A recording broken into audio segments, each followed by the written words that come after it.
സർക്കാർ പാനൽ തള്ളി കാർഷിക സർവകലാശാലയിലും താൽക്കാലിക വൈസ് ചാൻസലർ നിയമിച്ചതോടെ സർക്കാർ ഗവർണർ പോർമുഖം തുറക്കുകയാണ്. MG സർവകലാശാലയ്ക്ക് പിന്നാലെ കാർഷിക സർവകലാശാലയിലും BJP ബന്ധമുള്ള VC നിയമിച്ചതിൽ സർക്കാരിന് കടുത്ത അതൃപ്തിയുണ്ടെന്നാണ് വിവരം. അധ്യാപക പരിഷത്ത് നേതാവ് ഡോക്ടർ T സജിത റാണിയെ താൽക്കാലിക VC-യാക്കിയ നടപടി ജനാധിപത്യ വിരുദ്ധമെന്ന് കൃഷിമന്ത്രി T സിദ്ദിഖ് കുറ്റപ്പെടുത്തി. ആക്ടിൽ പറയുന്ന പ്രധാനപ്പെട്ട കാര്യം in consultation with the pro chancellor എന്നുള്ളതാണ്. ഈ പ്രോ ചാൻസലർ എന്നുള്ളത് ജനാധിപത്യ രീതിയിൽ തിരഞ്ഞെടുക്കപ്പെട്ടതായിരിക്കുന്ന ഗവൺമെൻറ്റിൻ്റെ പ്രതിനിധിയാണ്.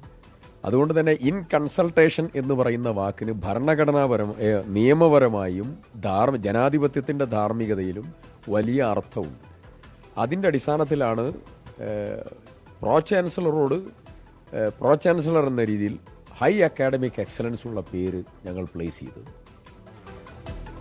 ചാൻസലർക്കെതിരെ നിയമപരമായി നീങ്ങും എന്നായിരുന്നു ഉന്നത വിദ്യാഭ്യാസ മന്ത്രി റോജി M. ജോൺ ഇന്നലെ നടത്തിയ പ്രതികരണം. ആ പ്രതികരണം കൂടി കേൾക്കാം. സർക്കാർ കൃത്യമായിട്ട് സർക്കാരിൻ്റെ ഭാഗത്തു നിന്നും ലിസ്റ്റ് കൊടുത്തിരുന്നു. പക്ഷേ ആ ലിസ്റ്റ് പോലും മറികടന്നുകൊണ്ടാണ് ഇപ്പോൾ ഇത്തരത്തിലൊരു നിയമനം വന്നിരിക്കുന്നത്.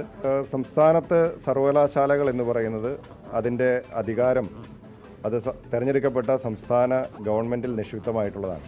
എന്നാൽ കേന്ദ്ര സർക്കാർ ചാൻസലർമാരെ ഉപയോഗിച്ചുകൊണ്ട് ഇത്തരത്തിൽ സർവകലാശാലകളിലേക്ക് അവരുടെ അധികാരം പിടിച്ചടക്കാൻ വേണ്ടി നടത്തുന്ന ശ്രമം എന്ന് പറയുന്നത് അത് തീർച്ചയായിട്ടും അത് ജനാധിപത്യ വിരുദ്ധമായിട്ടുള്ള ഒരു നടപടി തന്നെയാണ്.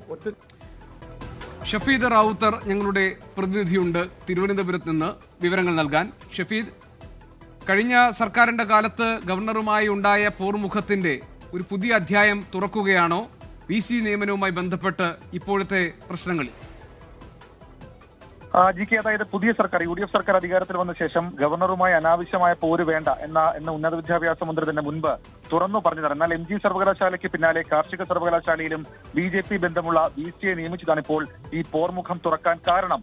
അതിൽ ഉന്നത വിദ്യാഭ്യാസ വകുപ്പ് പ്രിൻസിപ്പൽ സെക്രട്ടറി സ്ഥാനത്ത് നിന്ന് വി അശോകിനെ മാറ്റണം, സെക്രട്ടറി വി അശോകിനെ VC സ്ഥാനത്ത് നിന്ന് മാറ്റണമെന്ന് ആവശ്യപ്പെട്ട കൃഷിമന്ത്രി T സിദ്ദിഖ് നേരത്തെ ഗവർണറെ കണ്ട് ആവശ്യപ്പെട്ടതാണ്. അതിന് പിന്നാലെയാണ് doctor Thomas George, Shalini Pillai, Mary Regina എന്നിവരുടെ പട്ടിക അത് കൃഷിമന്ത്രി സർക്കാരിന്റെ പേരിൽ ഗവർണർക്ക് നൽകിയത്. ഇത് തള്ളിയായിരുന്നു ഇന്നലെയുള്ള ഗവർണറുടെ നീക്കം. T സജിത റാണിയെ കാർഷിക സർവകലാശാല VC-യായി നിയമിച്ചു. ഇതിന് പിന്നാലെയാണ് ഇക്കാര്യത്തിൽ ഒരു പുതിയ വിവാദത്തിന് തുടക്കമായത്. ഇക്കാര്യത്തിൽ ലോക്ഭവൻ പറയുന്നത് ഏതെങ്കിലും തരത്തിൽ ചട്ടം മറികടന്നുള്ള നിയമനമല്ല സജിതയുടേത്. കൂടാതെ സീനിയോറിറ്റിയിൽ സജിതയാണ് മുന്നിലെന്നാണ് ലോക്ഭവന്റെ വിശദീകരണം. പക്ഷേ ഉന്നത വിദ്യാഭ്യാസ മേഖലയിൽ ഇപ്പോൾ നടക്കുന്ന പല സംഭവ വികാസങ്ങൾ, പ്രത്യേകിച്ച് MG സർവകലാശാലയിൽ ഡോക്ടർ മാവൂത്തിന്റെ നിയമനം, സെനറ്റിലെ ചില നിയമനങ്ങൾ, കൂടാതെ കേരള സർവകലാശാല VC-യുടെ ഇടപെടൽ, സർവകലാശാല VC-മാർ RSSന്റെ പരിപാടിയിൽ പങ്കെടുത്ത അടക്കമുള്ള കാര്യങ്ങൾ രാഷ്ട്രീയ വിവാദമായ സാഹചര്യത്തിൽ ഇനി UDF ഇക്കാര്യത്തിലെടുക്കുന്ന അല്ലെങ്കിൽ കോൺഗ്രസ് ഇക്കാര്യത്തിലെടുക്കുന്ന നിലപാട് നിർണായകമായി മാറും. GK ഷഫീദ് റാവുത്തറാണ് വിവരങ്ങൾ നൽകിയത് തിരുവനന്തപുരത്ത്.